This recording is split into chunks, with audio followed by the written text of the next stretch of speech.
Hello, I am Chemaine. I am owner of Chemaines Model Health. I am a biohacker. I am a Pilates instructor, personal trainer, nutritional therapist. I am a mom of two boys. I am a wife and I am Irish and I think I'm hilarious.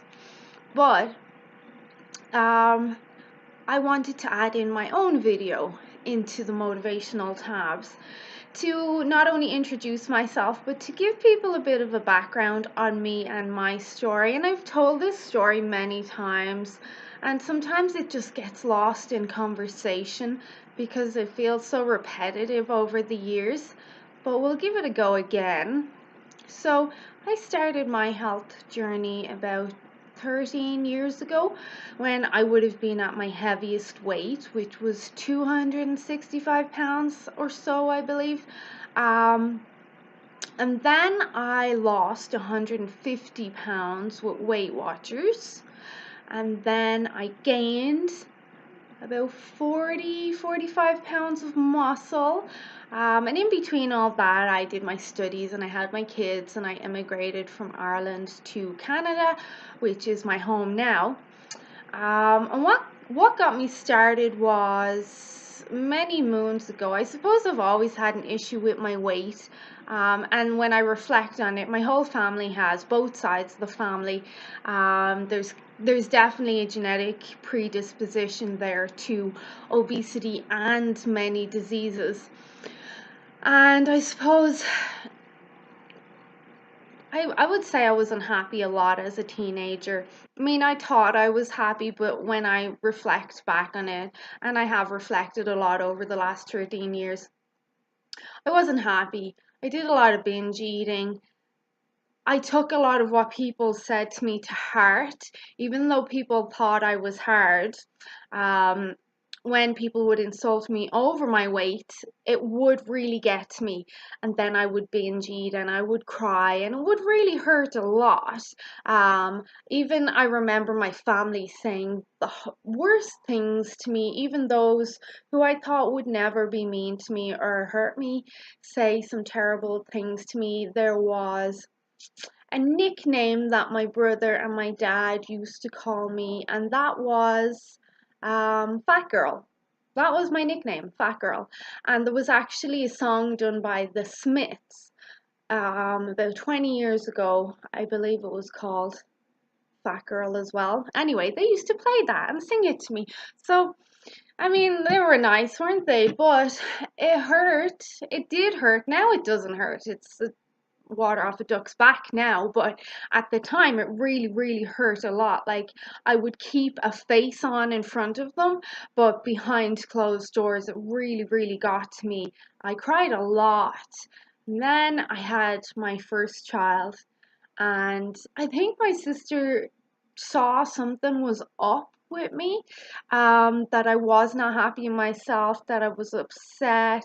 I think she walked in on me crying a few times over my weight, and I remember times where my mom would say stuff to me, and they all would, and I would retaliate, but then I would run up to my room and just cry and cry.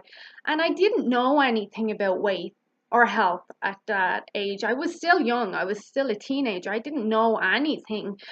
Um, and then it was my sister's birthday. I remember, I think it was her 18th, and I struggled to find a dress. And I'm still asking her now to find pictures of that birthday so I can show people the dress. I thought I looked great in the dress, but at the end of the night, from all the drinking and everything, hadn't I inflamed so much more that we couldn't get the dress off? And it took her and two of her friends to hold the dress from behind and actually cut me out with a scissors. So that was the end of that dress. And it was a brand new dress. And it took me ages to find it. And I think I bought it in like an XXL size in one of these large women's stores. And I was, like I said, I was still only a teenager. But that memory of that night, although we all laughed and giggled and we were pretty drunk, it stuck with me. And that was the end of it. I think that was the final straw, because I think it was like a week later.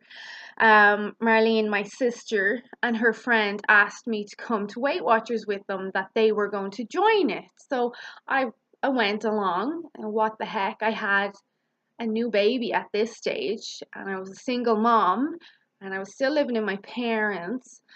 So I went, and I had no idea what weight I was at all, ever, because my mom we didn't own a scales. My mom never, ever, ever taught us anything about health or taking care of ourselves or anything. Like, I can honestly say she never did.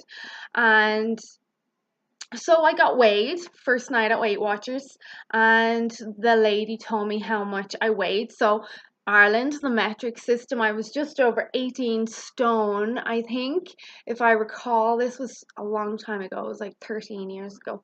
And I remember sitting down after she told me. I was upset. I was like, I didn't know exactly what weight that was, but I knew it was a lot. So I sat down and I was upset, and I listened to the rest of the meeting. And I remember going home that night and I cried a lot, like so much. And I promised myself, um, and I had actually Dave, he was a baby and he was in the room with me. And I promised both of us that that was it. I was no longer going to be the fat girl, and I was going to put a stop to this, and I was going to give Weight Watchers a go and see where it would get me. So I remember my first weigh in, I lost 8 pounds. And that was amazing, because that's a big number. And again, I didn't know anything about health. I just knew these numbers. And I kept going, and then the weight kept coming off, and I stayed disciplined. And the only time I would cheat was I would be so good all the time. And then after my weigh in on a Tuesday evening, I would treat myself to my favorite chocolate and like a takeaway of some sort. So, like a pizza or a burger and chips. And that was it. So, it was like a cheat meal. And then I would start again on Wednesday morning. And that was it. And that was, and the weight kept coming off, and then Dade kept growing, and I kept bettering myself. And then I started to implement exercises. So my dad built like an apartment out there back, so me and Dade moved out there so we would have our own privacy. So I had an open kind of plan kitchen slash living room. So when he would nap when he was a baby, I would make room on the living room, and I would put on like dance aerobics DVDs, and I would always do them no matter what for 30 to 60 minutes. I committed myself to doing them. And if the time finished and he was still sleeping, then I would take the rest of his nap time after my workout to maybe watch something or have some lunch by myself. So it was really just me and Dade a lot for that time. But I started to just like better myself and find myself. And the more I did this and the more our weight kept coming off, the more confident I got in myself. So then I started studying. A lot of people don't know this about me. So when I was pregnant with Dave, that's when I got my diploma in biology. But then I didn't know if I wanted to get into biology. You know, when you're young, you don't know what you want to do.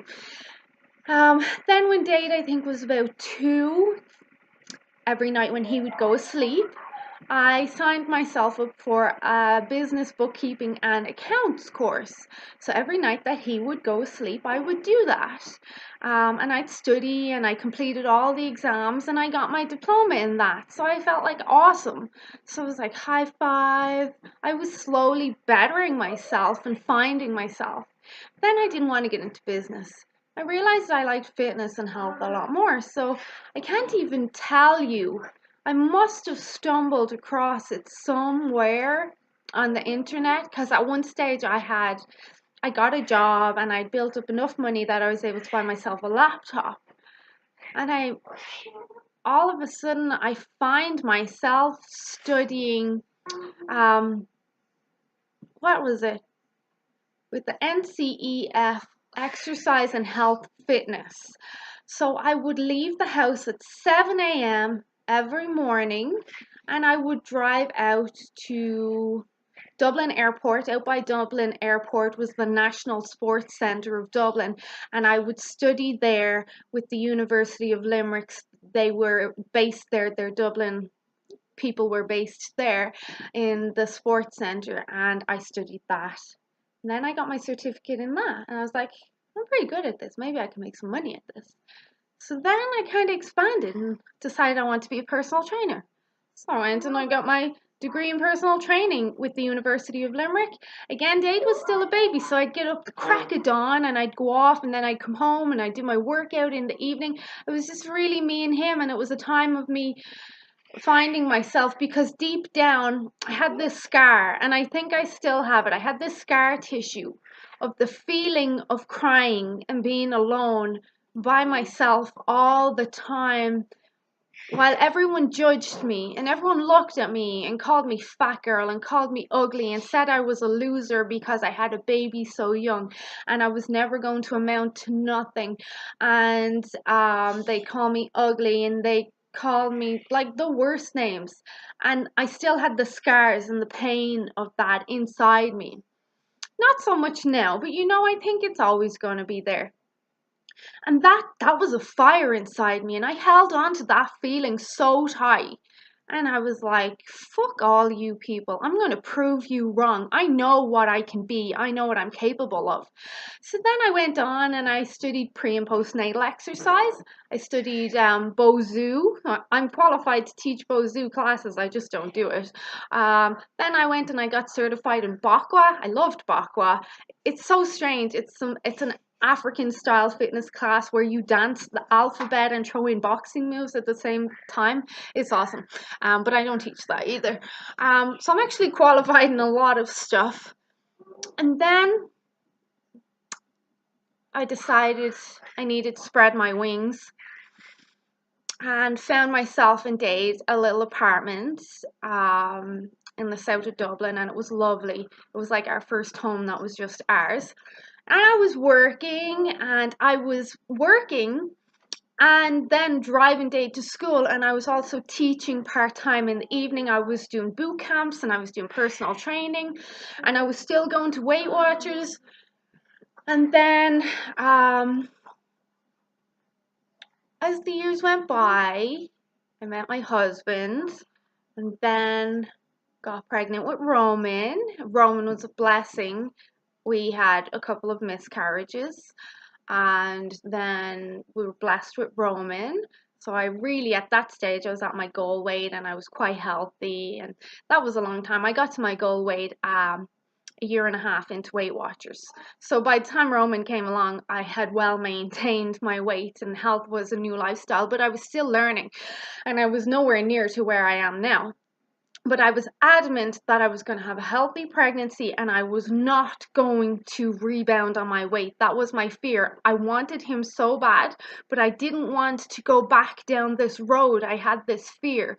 So my Weight Watchers leader, she was very good. She would let me weigh every week, as I do to my girls now that are pregnant, not with a goal of weight loss, but to monitor them. And she would let me know just so I knew where I was, so I could keep an eye on things. Because we knew realistically a 2 stone or 28-pound gain was going to be good in and around that, especially for my height and my build. So the pregnancy was awesome. I had no problems with my pregnancy. Like, it was a great pregnancy, took care of myself, a totally different pregnancy than when I was pregnant with Dade. And then Roman was C-section, and I brought my bands into the hospital, and I did some band work on the bed, and I healed really well, and I knew how to take care of myself. Such a big difference to when I had Dade and I was so young and nobody had taught me how to take care of myself. And I'm not saying people have to, but there's a sense of responsibility there with parents. They should teach you. But there was a totally different pregnancy, and I was adamant. I had achieved so much, but I was still, I suppose this is more of my story than it is about my success and what I do to stay on track, but we'll talk about that in a minute. I had this new baby now that I loved so much, and I was due to be married in a few months, and then we had Dade, and we had just got our house as a family, And I kept my weight off and I got married, and I hit my lowest weight just before the wedding after having Roman. So that was a huge achievement to me. I was tiny and I did not have any muscle at all. I was just so small. And we got married in Vegas, came back from Vegas, took the boys on half of the honeymoon. We did Route 66, came back, picked up Roman as a new baby, and Dade was only 7 or 8. And we went to Orlando for a second half of our honeymoon. And then the universe started talking to me and said, Chemaine, you have a responsibility to be more. You're supposed to be more, and you have these 2 little boys that deserve the best. So a Canada Expo popped up on my phone one day that was going to be in Dublin in November. This was November of 2013. So I said to my husband, let's go. And we'll drag my dad to it. So we booked tickets and we brought my dad. And they were off pottering around at the convention, and it was down the docks in Dublin. And I was just pottering around, and this guy stops me from Trotter and Morton in Calgary Electrical and says, who's your husband? What's he do? Send him over, we'll talk to him. So I did. I went off and I got him. I was like, go over and talk to them. They want to interview you. They offered him a job on the spot. Within a few days, we had been offered visas. Never have I felt so much adrenaline. All my dreams were coming true. We had 6 weeks to get through Christmas, pack all of our stuff, pack 2 little kids and leave. And we did it. We grabbed that opportunity by the balls and we took it. And it's been hard. And then I got settled here. And then a year, 2 years, year and a half of getting settled in Canada and prioritizing my family and getting the kids set up and everything, I decided now it's my time. So then I had already been certified in nutrition, but I wanted to do more. And I liked the idea of nutritional therapy because I thought dietitians and nutritionists are idiots. They're governed by the government and a lot of what they say is wrong. But I want to help people that are ill. So that's where nutritional therapy came in, because I wanted to help support a medical team and the client. And I wanted to know more about the body. So I got my degree in nutritional therapy. But then it was like I lost the spark in that. And I did all these little things on the side. I did the precision nutrition level 1 and 2, and I didn't like it. I was like, this is a waste of money. It wasn't good. Then I did the living nutrition through David Wolf. I got certified in that, and that was interesting. It was like some extra knowledge, can't hurt. Then I don't even know. The universe put it in my path. I got sparked by the Human Potential Institute and biohackers, and I just got so involved in looking more at the science, and it brought me back to my biology roots, back when I'd studied biology when I was pregnant on Dade, and I wanted to know more and more, and I was able to understand it so easily and combine it all into everything I'd learned over the 12, 13 years. And it sparked me again. It lit a fire in me. It was like this is a way of looking at everything, not just nutrition and exercise, at everything, and helping people achieve their goals. So that's what got me to where I am today. But on that road, on my own story, there's been a lot of struggles. We had a big fight with the government and the permanent residency and our lawyers trying to get our residency. They threatened deportation. They refused our application because our English certificate expired. There's been a lot of tears. Myself and my husband have had a lot of ups and downs. And then kids getting sick and being away from my family and being by myself, and just, it's been tough, and I'm not going to kid you. And there has been days where I've said, fuck it. And I've given into the wine and the chocolate, because in that moment, I know it's more beneficial for me to give myself some self-love and care through wine and chocolate than it is to torture myself when I'm in an emotionally distraught state. And then I pick up the pieces, and the next day I'll start again. And with my years of experience, I think I'm well able to differentiate between when I really comfort and when I'm just being a lazy bitch. So the lazy bitch one doesn't happen too much. My motivation comes now from feeling my best and reflecting on my journey.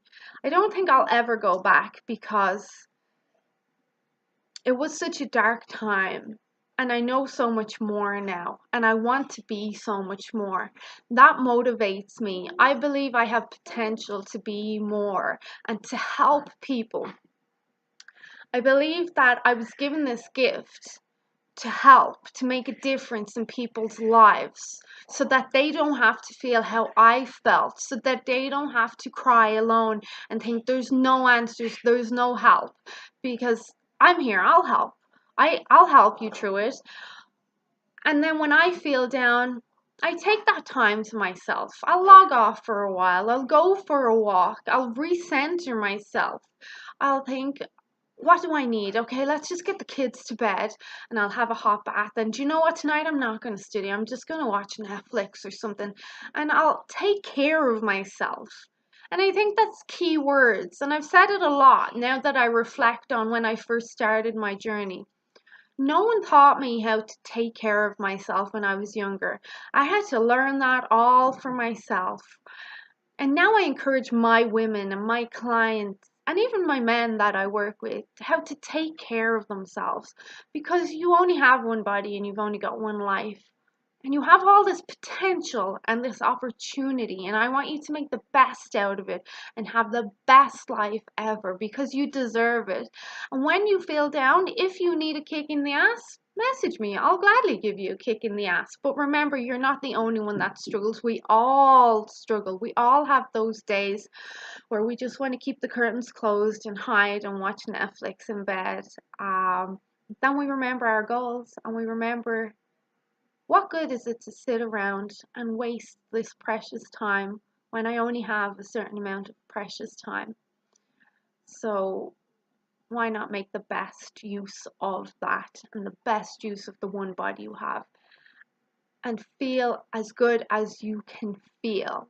And I suppose they're my words of motivation. If I was to give you more words of motivation, that when you feel down, rationalize. Is this just me being lazy or looking for a cop out, or do I really, really need this comfort right now?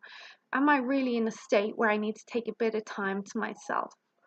And then I would encourage you to go for a walk outdoors, take a bath, read a book, listen to your favorite music. I like to watch comedies. They always make me feel good. And then if that doesn't work, then have the glass of wine and the chocolate. And then sleep it off. And the next morning start again. There's no right or wrong. There's only the choices that you'll make and the choices that you want to make and who you want to be. I hope my story motivates you. I really do, because I'm still writing my story. I still have my struggles. I lead hundreds of people now, and I have 2 boys that the older they're getting, the tougher it gets. I am by myself in a new country. Well, it's not so new now, but I've no family here. I've no one to take care of me. When I get sick, I take care of myself and the kids and all the clients. And this is not a pity party. I'm just saying that we all have our stories, and it's not easy for anybody, but it's how we choose to perceive our struggles. And if we believe we can do it, then we can do it. If you believe you can do this, you can absolutely do it. If you believe you can't, I'm sorry, but you'll struggle to do this. So believe in yourself. Reach out to me anytime you need a kick in the ass. Watch this video, watch the other girls' videos that are in here, and just be your best, be successful, be optimal, be healthy, be strong, be vibrant, be happy. Just do it, and you can do it. And I wish you the best and best of luck. I really do. Okay, bye-bye.